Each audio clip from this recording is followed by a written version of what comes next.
Hey guys, I'm here today with Razel. Hello there. This is Barry from WarVisionGaming.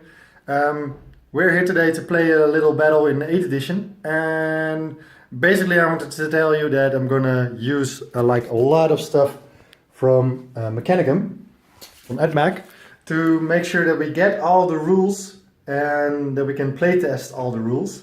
And basically we're gonna be playing here today on this map, and I will inform you of how the rules have changed for this army and what now is good and what isn't.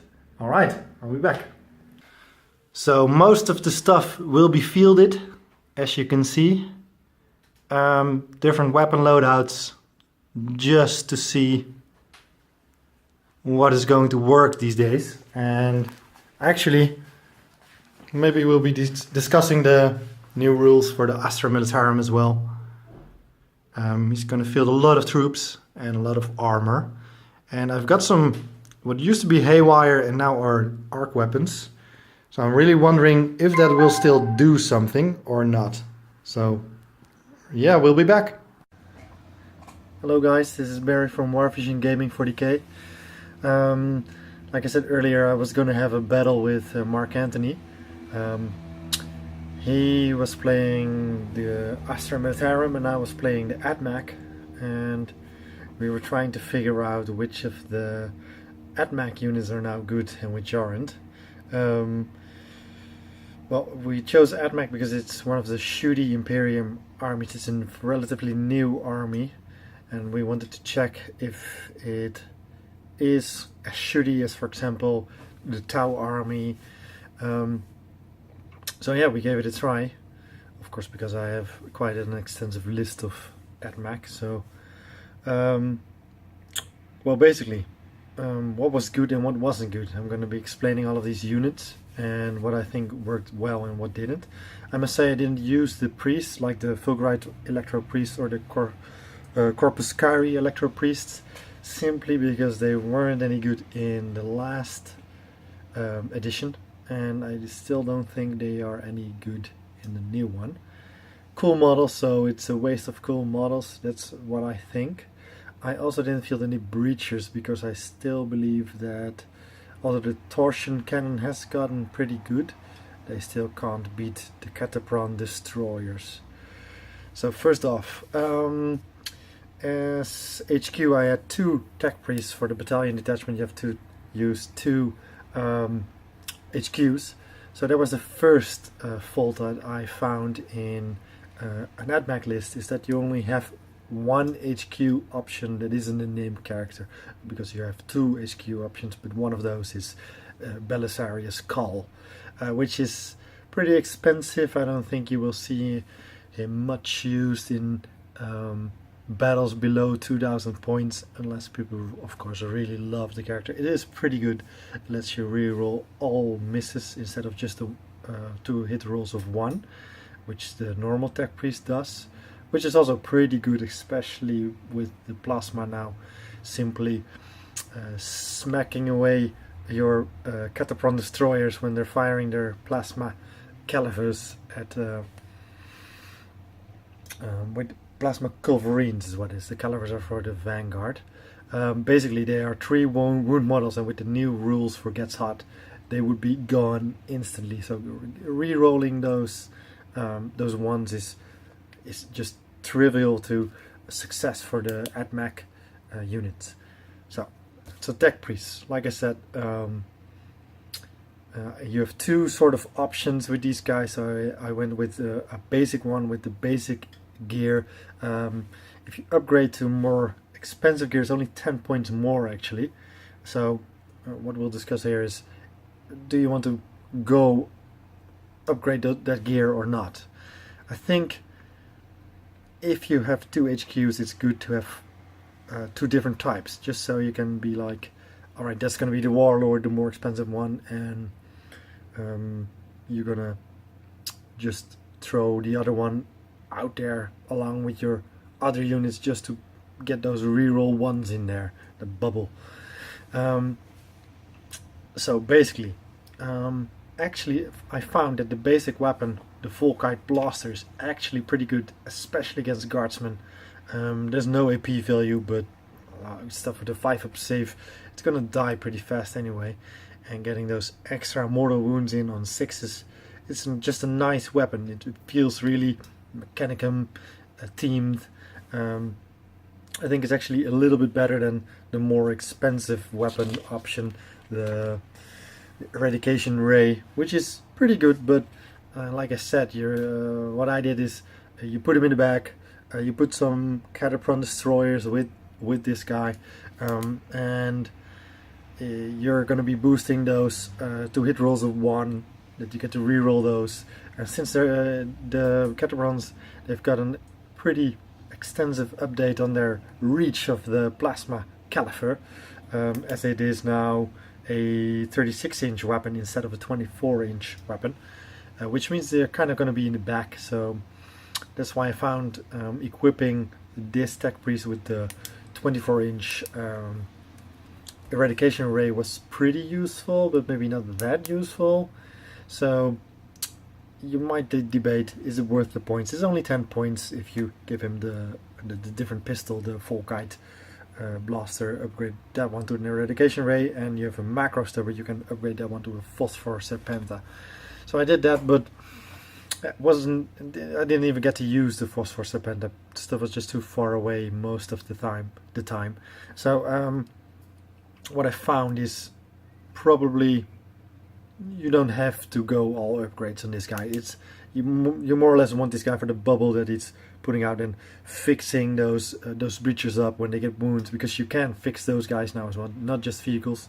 So that's really nice, and that's mostly what you'll be using with this guy. So no upgrades necessary is what I would say. So the Kataphron destroyers, like I said, the plasma ones, I feel it both, like the plasma ones opposed to the what's it called? Let me see. Oh yeah, of course, the heavy graph cannons. So heavy graph cannons, they still have that thing where they strike fear into the opponent, because they actually didn't do anything this battle because they were shot from the table at turn 1, but they did soak up a lot of firepower just to die. So so people are still pretty scared of them. I have seen them in effect in previous battles, so I can say that you feel the nerf hammer on them, but it's not too bad. They still function quite well. But that being said, the plasma calibers are cheaper, and they are so much more versatile. They are so good. Like I said, 36-inch range, which is actually an increase on the 24-inch range, but it actually gives them an extra 6-inch on top of the 30-inch range of the heavy, I forgot the name, graph cannons. So they are only 30-inch. So yeah, you've got more inch, you've got so much shots pouring out. Like these guys fire D6 shots each. Remember to roll those separately, because those gets hot. I've had that I threw the whole to hit pool for all 3 guys, and then I've got like, oh yeah, you could roll potentially 2 gets hot results for 1 guy. So he dies twice, but it's, yeah, okay, it sucks that he dies, but it's the same guy getting 2 gets hot results. So it's still 1 casualty. So what might happen if you roll it as a pool is that you have 2 casualties suddenly, and this might have been just 1 guy. So remember that, roll these guys separately. You might get more than 1 gets hot result on 1 guy, because they do fire D6 shots. So there is a chance when you roll like a 6 and you with a 6 dice, there might just be 2 1s in there if you're unlucky. But like I said, that's why you put the tech priest in there, so you can get that bubble to re-roll those ones, because that's really crucial for these guys. If you don't have a tech priest, I think these guys are a bit dangerous, because you do want to overcharge them lots of times, because it does 2 damage instead of 1. The strength becomes 8, and I found that very useful to taking out all the armor that my Astra Militarum opponent brought today, because you're suddenly wounding on 4-ups instead of 5-ups. So that's That's really crucial. Actually, I think I even fired some transports that were only toughness 7. So then you're suddenly wounding on 3-ups and dealing that flat 2 damage against vehicles with so many hits. It's just very damage. It has a large damage output, let's put it that way. So, moving on to, should you put Cockney's Flamers on these guys or not? Again, you're pretty far away from your enemy now most of the times. Usually it was like you had to get them a little bit up in there to get the 24-inch range, and now there's only 36-inch range. So I found I haven't even used the Cockney's Flamers this battle, because he just didn't get that close, which is okay. It also means that maybe he didn't want to get to those Cockney's Flamers because, well, D6 auto hits, and in this case, when you're getting charged at, you're going to be rolling 2d6 and pick the highest. So people don't want to charge this unit.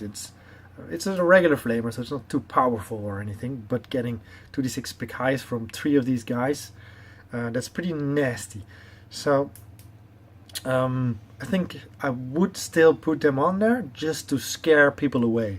That's even why I put one of the flamers on the Castellan robots, but I'll discuss those later. The rest of my troops were Rangers and Vanguard. Well, the Rangers, they're now more useful, although the sniper has been stripped of the regular weapons, of course.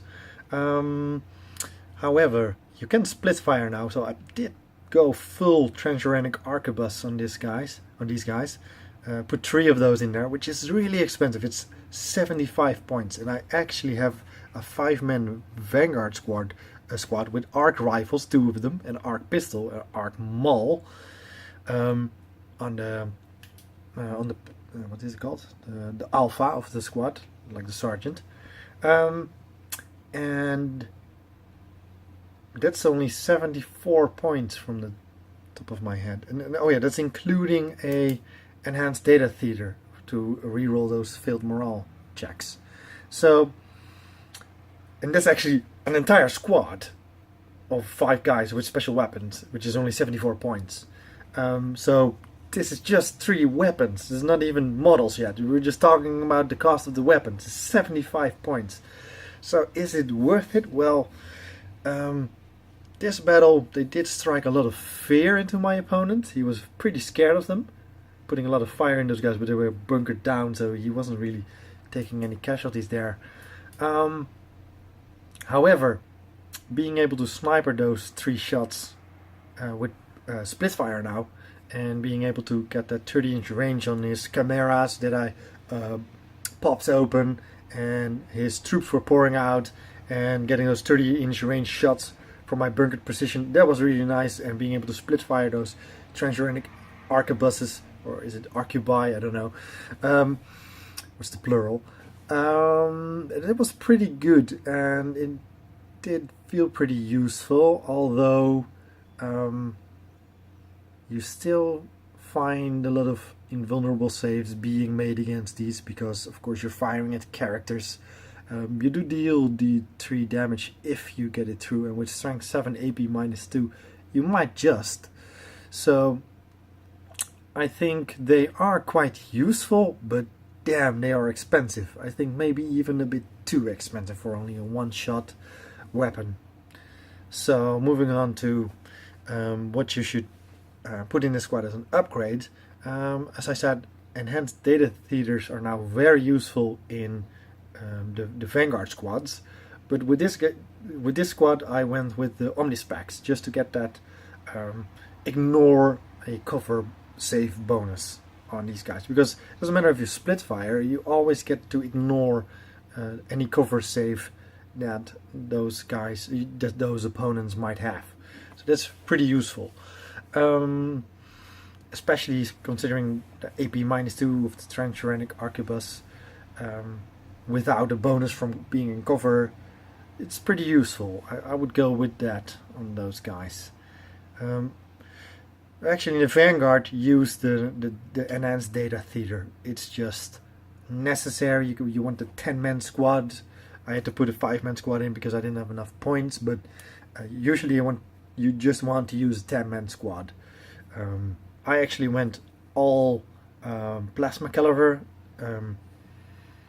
and the sergeant or alpha got a power sword and a phosphor blast pistol, which he didn't get to use too often. The power sword he didn't even get to use because we didn't get those guys in melee, but the plasma calibers, they are so worth those points. Yes, much more so I believe than the transuranic arquebus on the rangers, because like I said, you want to get these guys out front.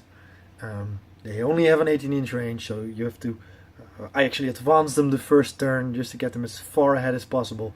And here's where the rust stalkers come in, because they die all the time. But that's okay, because people are scared of them. So what I usually do is put those rust stalkers in, put them up front, put the vanguard next to them, and people are gonna go for the rust stalkers. They just don't want to get in melee with those guys, which is actually pretty useful because they're soaking up all the fire. And they died in the second turn. Unfortunately, the rust stalkers didn't make a 9-inch charge with a command point reroll that I tried. I rolled a 2 and a 5, and then I was like, oh, I do have a 5, so let's command point, and then I rolled another 2, so a waste of a command point. But of course, it was there was a 50% chance that I would have made it on a 4-up, so unfortunately they didn't get into melee, and the next turn they were just wiped out because they were like, oh shit, they almost made that charge.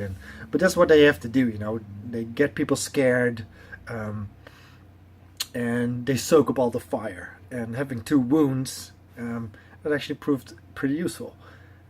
So with the vanguard, like I said, go plasma calibers, get those guys up front as fast as possible. And I must say, that's a discussion about what's available for Mechanicum right now, and I do think these guys would be much better if they had a transport.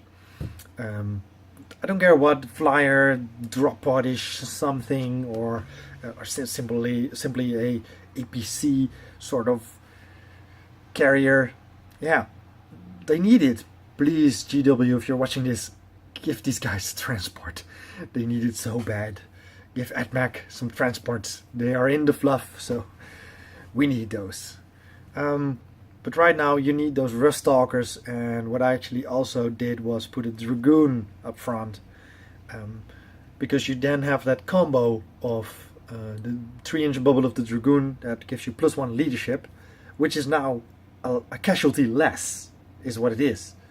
So you have the 3-inch bubble of +1 leadership on those rust stalkers, on the vanguard, and with enhanced data theater that lets you re-roll those failed morale checks in the morale phase, which is basically, and they shall know no fear. So that's pretty good.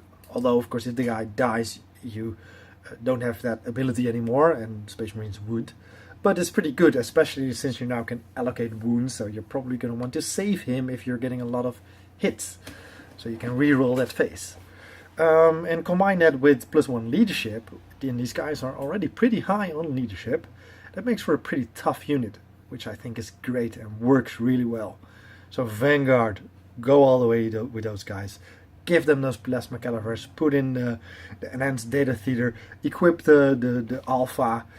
You might just get in melee. Don't, however, use the arc weapons. I only had a 5-man squad with them, but they've proven useless, which I think kind of sucks. Although I must say, like I said, it was only 74 points for that squad, but like Haywire was pretty okay. It was pretty good, I guess. It wasn't bad. It wasn't wow, but it wasn't supposed to be, but it did do stuff.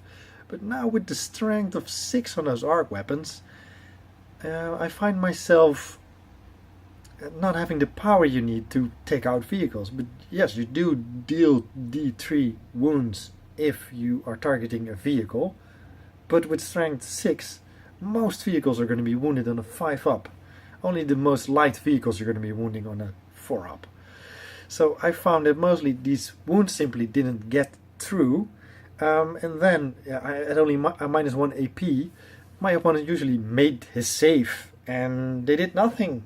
So yeah, I'm kind of feeling like, alright, so it does do something. I actually think that you should skip these weapons altogether and just go with the usual radium carbines. Because if you roll a 6 to wound, which you're going to need against vehicles anyway with strength 3, and you're going to get this ridiculous amount of shots, like 10 of these guys, just radium carbines. They take out vehicles actually quite easily. They do get saves against it, of course, but if you roll a 6, you do a flat 3 damage with radiation poisoning against vehicles or something. I think it's a bit weird. It was supposed to be anti-infantry, but now it actually works really well against multi-wound targets. Because you're going to have to roll a 6+ anyway against most vehicles. This 6 is actually going to be a flat 3 damage anyway. So you're just going to be fishing for 6s with this huge pool. And I think that would work much better than arc rifles. Just skip the arc rifles. Even put in a arc maul, didn't even use it. Other weapons in Mechanicum are much more useful at picking out those vehicles and wrecking them. Just skip the arc weapons. Alright, moving on to the Data Smith. The Cybernetic Data Smith is wicked. Yeah, it's expensive-ish, 52 points. You do have a Power Fist. People are a bit like, is it worth it? But I found, especially just, you need this guy with your Castellan robots. Of course, he comes with the kit. I actually put in 3 robots this time. And I found that the Data Smith and the ability to switch the protocols of these robots is just crucial to the tactics of the Admech. Also, since you do have 2 other HQs, he is not going to be... There was a Vinegar Assassin in the force of the Astra Militarum that I was playing against, and he didn't get picked at all, which I was quite surprised about, because man, did that bite him in the back when I switched protocols to the Protector protocol. And let's talk about that. The Castellan robots. I went mostly all phosphor blasters on those guys, no Power Fist. I did put in 1 of the flamers, which is like a heavy flamer but 12-inch, which is pretty nice. It used to have torrent, so it was a bit longer range, so the range has been nerfed a bit. You see some other torrent weapons that have 18-inch range, so it has been nerfed a bit, but still 12-inch is pretty good. It used to be normal flamer strength and AP, and now it's actually heavy flamer strength and AP, so that's better. I must say that I was more impressed with the phosphor weapons, because there was a lot of guys bunkering down and ignoring those bonus and armor saves, because that's what phosphor does. They ignore the bonus for being in terrain or cover, so that worked really well. So these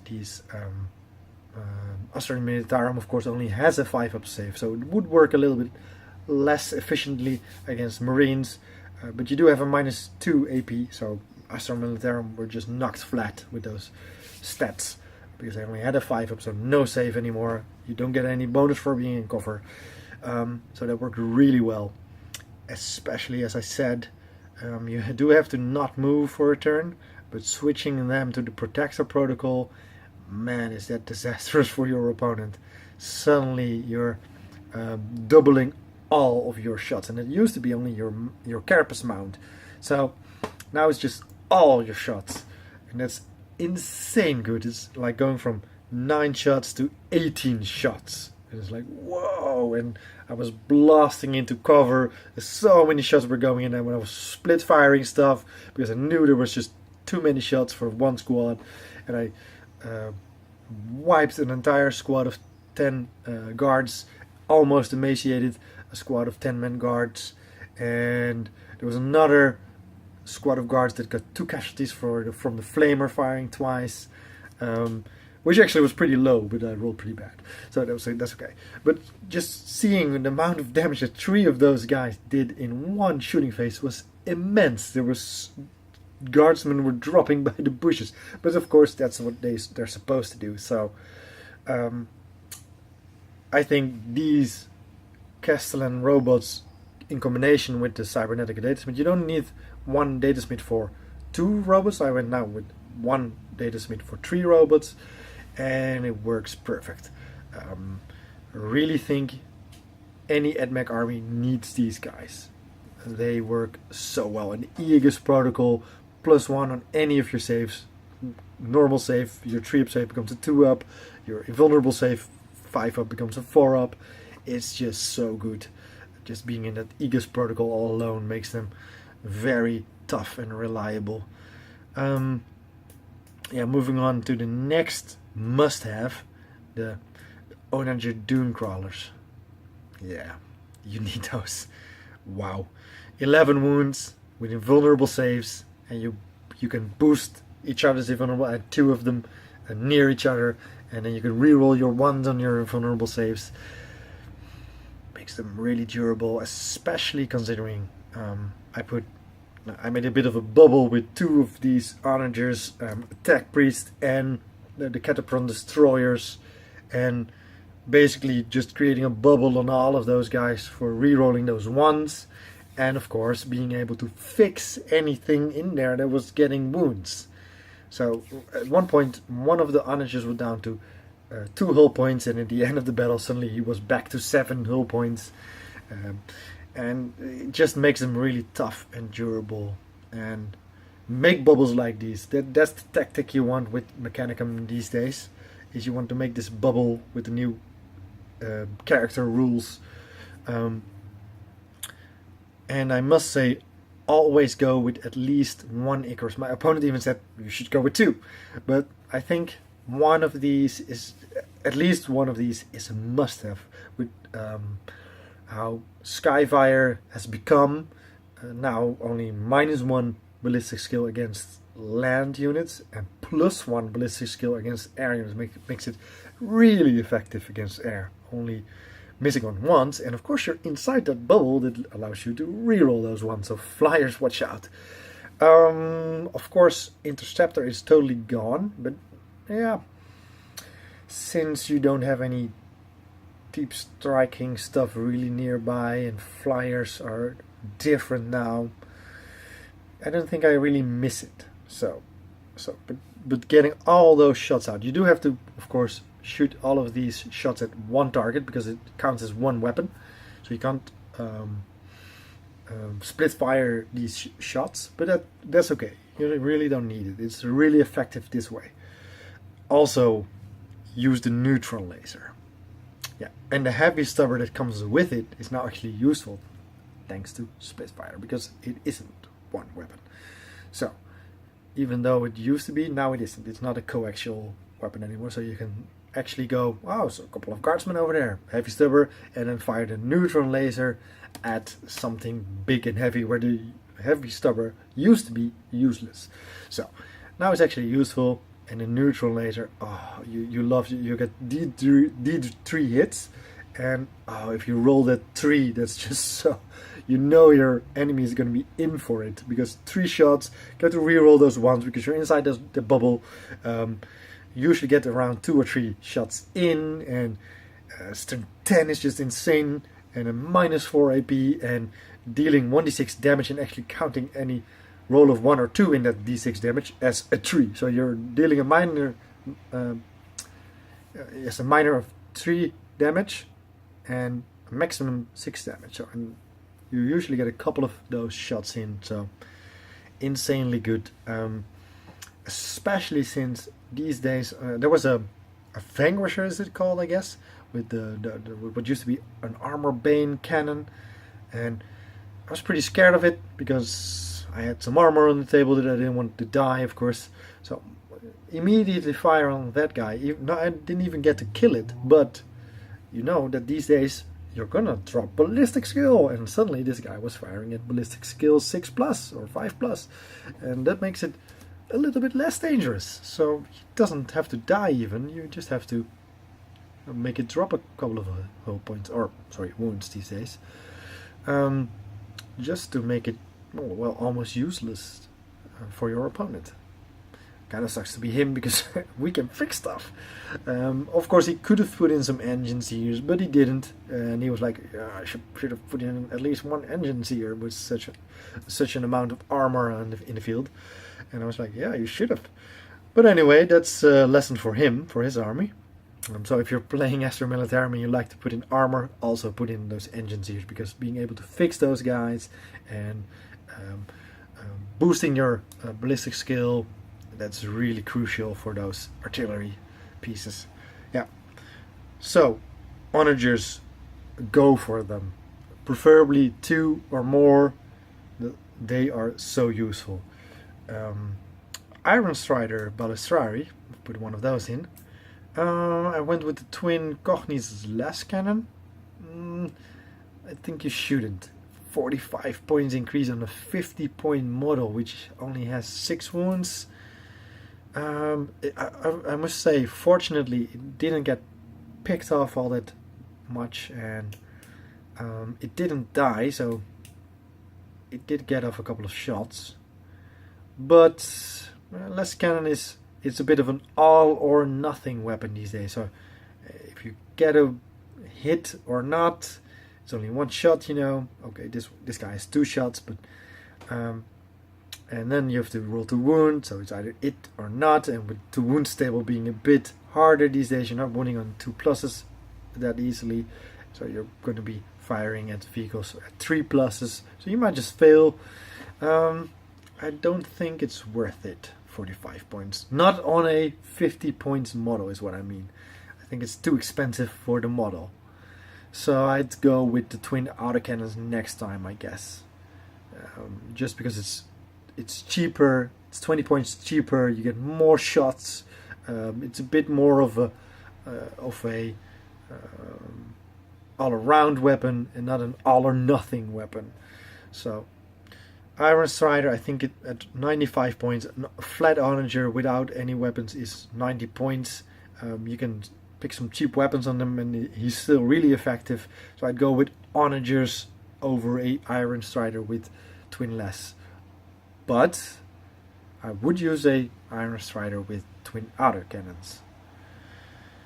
That being said, the Dragoon, it gets picked off pretty easily. Again, 6 wounds, and you do get -1 to hit if you're firing on him, which is pretty nice. It has sort of an instance cloud or something, so that's pretty nice. But people are a bit afraid of it. It's like, oh shit, it's getting close real fast. But that wasn't the point. The point was getting that bubble in, 3-inch bubble of +1 leadership. It's a cheap model. Let me see. It's only, oh wait, that's not here. That's in the back. Games Workshop put the points next to the power, because having to go all the way to the back is a bit of a nuisance. So yeah, the Dragoon is 59 points, so it's 60 points ish. I think it's a nice niche to get that bubble in, and of course soaks on fire, because people do tend to get scared. It's not that scary actually, but it's just fast out there. It's in center and it's getting at you, and people want to shoot it. They don't want to get attacked by it. So they're soaking up fire. That should have been focused on those vanguards, because damn, they're nasty. And also they're of course soaking some fire that could have gone to Rustalkers or stuff like that. So yeah, that's basically it for all I've used. Of course, there's some models. I didn't use Cull in this battle. I don't have the model yet, so I didn't use Breachers. But like I said, I think they're destroyer birds. So maybe I'll get a squad of Breachers later. But right now, I don't feel like I need them, like I'm missing them in my army. Don't feel that at all. Especially now you can use Vanguard and Rangers as troops. I actually had a list with like 5 troops in them. So where there used to be where Admech used to be low on troops because only the breachers and the destroyers were troops. Now you have your rangers and your vanguard as troops as well. So that makes it just a bit more versatile. And like I said, the priests, the Fulgurites and the Corpuscari priests, I can't really vision any battlefield role that you really need them for. The same can be said for the servitors that you can put in now. Of course, with engine seer, we can put in engine seers as well. I do think Games Workshop, you may just have made the engine seer a cheap HQ choice. That would have been nice. Like if you're playing a small 800-ish points battle, a small HQ like an engine seer at only again 50-ish points. It would have been nice, especially if you have to field 2 for your battalion detachment. You have to field 2 HQs, and now you can only either choose between the Tech Priest Dominus and Balistrari's Call. I think they should have gone with making the engines here a HQ choice that is available for Admech. Maybe they even could have said like this unit can never be your warlord or something, just to make it available, you know. I think if I would field this guy, and it can fix only vehicles, I think. Alright, it can actually fix Forge World models, so you can also fix Kataphron breachers and stuff, so it makes it pretty useful. Although of course it doesn't have the 1-inch or the 6-inch bubble where you can reroll all your ones, so to hit in the shooting phase. So Skitari, yeah, I pretty much used everything except for the infiltrators this time. I did use the infiltrators before. They're interesting. I actually think I used to be a big fan of taser goats. They're as good as they were before, except you'll be putting in a little bit less attacks, and power swords are the go-to guy now. With the power swords being so powerful these days, you're at strength 4, so you're going to be mean, nasty infantry. Primaris Marines even are going to hate you with power swords coming in. A whole squad of them, 3 attacks. Oh no, wait, these actually have a FHQ. Their attacks actually are now 2 and 3 for the Princeps, but it's still a lot of attacks, and you have to keep in mind.